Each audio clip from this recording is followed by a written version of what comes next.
What is up, guys? I have a great video here today. We're going to be following Mendo. If you guys don't know who he is, he's a part of Team Liquid, one of the best Valorant players in the world right now, a Sage main as well. And what we're going to be doing in this video is looking at 5 things that Mendo does that you do not in Valorant. I have a lot of cool tips here that I think are really going to revolutionize a lot of your gameplay, especially if you're not too comfortable in Valorant. If you don't know what you're doing right now, you're trying to get up off the ground and learn some complex tips and tricks or strategies, this is the video for you. And yeah, of course, before we hop into it, because, you know, not gonna lie, guys, I'm stuck inside all day, so if you can like the video to help me out, help me with my sanity, it would really help a lot. I would appreciate it. It genuinely would. So if you could go down, click the like button, and then go to the next part of the video, it would really mean the world to your boy Speed. It really would. So the first tip I want to go into is basically a mindset tip. And I know starting with mindset might sound weird if it was the tips and tricks video, but this one really kind of surfaces everything else. It really lays the good groundwork of how to become a top tier gamer. And that is that Mendo thinks he can win every scenario. These players don't go into a game believing they're going to die. And if they do, it means they're in a bad mood and they're not going to improve. But looking into this clip here right now, it is a 3v5 against some of the best players in the world. He's against Hiko and Brax, and a couple of other pros as well. This was the ESPN tournament that was going on, so it's top tier players. This is no joke. He's against the best of the best. It's a 3v5, and my man clutches up with close range op shots into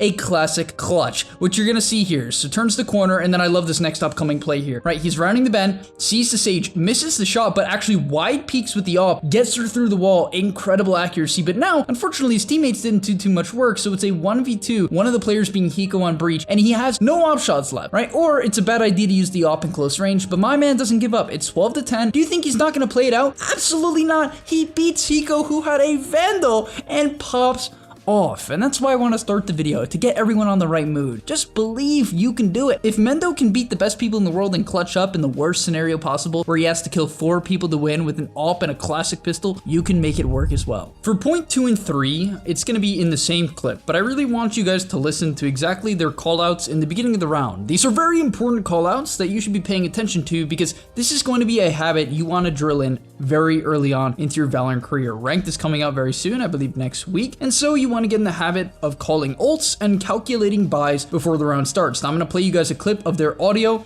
and then we'll talk about it. No peek this time. They're kind of money fucked. They're gonna buy it probably, but they have 4 ults. 4 ults. So yeah, as you heard, Mendo started the round by basically calling out, hey, they're probably gonna buy, but they're money starved, right? They don't have a lot of cash. They don't have the funds to potentially buy ops, right? And this can drastically change how you play. Maybe then, if you know the enemy team can't buy an op, you can go down C, right? Understanding that they don't have the proper sniper to hold the bomb site of C, which is generally a really good opping location on defense. On top of that, you can also calculate whether or not people are gonna buy armor. Let's say someone has 3,800 credits. Well, the average player is going to buy a Phantom or Vandal basically every single round that they're not ecoing. I'm not saying that this is a guarantee, but it is very, very common. So seeing that someone has 3,800, maybe you can then calculate based on the damage you've dealt to them that they're only going to have light shields, and you can most likely one-tap headshot them with a Phantom, or, you know, maybe you can kill them with different weapons at different ranges. I have not perfected this yet. Valorant is a pretty new game, and the economy and ecosystem of that is going to have to be figured out by everyone. Just start paying attention to it now, because as you guys can see, before the round even starts, if you click tab, the game legitimately shows you how many ultimates and how much money the enemy team has. So the next thing we're going to talk about is a very cool strategy, which they call swinging, or switching from bomb C to bomb B in this case, right? So they're playing Haven, they're originally pushing the A bomb, and then they decide that, okay, we've baited them. So originally they peeked B, they got the enemy team to show B, and the enemy team knows that they're B, then they shift to A. So what is going to go through the enemy team's head when they go from B to A? Well, they're probably going to push A.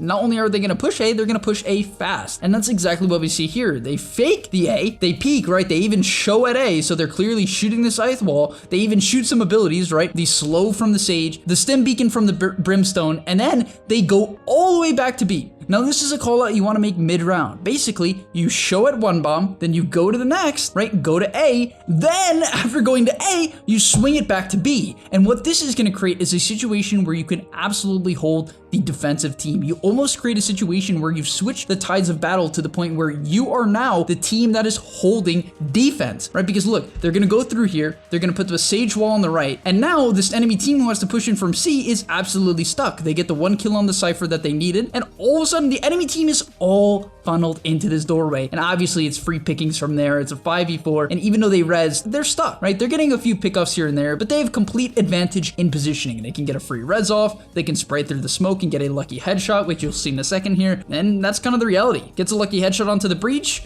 destroys the Sage, and yeah, the enemy team is completely stuck. So you can see how effective this strategy was, especially if you have a Sage who is extremely good at holding off doorways. And now for the last and final tip, I want to talk about having one main IGL and calling out the spells that you want placed. So these pro teams, or I guess semi-professional stacks, I don't know if you could really consider anyone a pro right now, but what they do, and what you do in any competitive esports, is you call out exactly what you want to happen. You have a game plan. Now I know this is basic, but no one does it. Now I recommend if you want to try out this strategy and what I'm telling you right now of just, having one main leader, you should probably get together a group of friends, otherwise your teammates in your pubs are gonna start shooting at you and ruining your match. But looking at this round here, it's the same one I just showed before, but I want to go into the audio and the comms just so you guys really get a feel. So they have one person IGLing here, and I want you to listen to what he's saying. He's telling Mendo to wall off the right side of B when they push in, and you're gonna notice that's exactly what happens, and it creates a lot of synergy. It gets everyone in a good mood, it gets them on the right path, and it makes everyone believe that they're part of a synergized team that is ready to push in. So as you're sprinting through here, Yeah, make sure we wall. A off. you heard him saying, make sure we wall. Make sure we wall. And he keeps saying it. Now, it could be interpreted as annoying, but if you're trying to become a top tier player, you don't get annoyed by callouts from your IGL. You simply listen, you execute, and you make it work. And that's exactly what we see here. Mendo gets off the right side wall, and they're now gonna push in for free. And obviously, you guys know the ending of this round. I'm not gonna show it once again, but I really think this is important, and that's where I'm gonna end off the video. I know this was a very short video, but I think it was very key points that you guys should really start applying as soon as possible. Some of them might even be basic for a couple of you guys. Not all of you, but a couple. I still recommend you kind of remind yourself, hey, we gotta call the ults, we gotta check their econ, we gotta, believe in ourselves to clutch up, believe that we can beat our opponents and destroy them every single round, because if you don't, you're neutering yourself. You're preventing yourself from growing as fast as you possibly can. And at the end of the day, if you're trying to become top tier at Valorant as soon as possible, or to get to, I believe it is the Immortal rank is the highest, unless I'm crazy. I know it. Is it Valorant? It might be Valorant. You're gonna have to do all these things that I'm telling you. I'm gonna be doing them. I hope you do them as well, right? Let's just continue to take this advice and learn from the pros, because that's what I'm doing every single day. It's been helping me a ton, and I hope these videos are helping you guys as well. And yeah, so thanks for watching. If you enjoyed, please don't like and subscribe as we watch Mendo pop off, and I'll see you in the next one.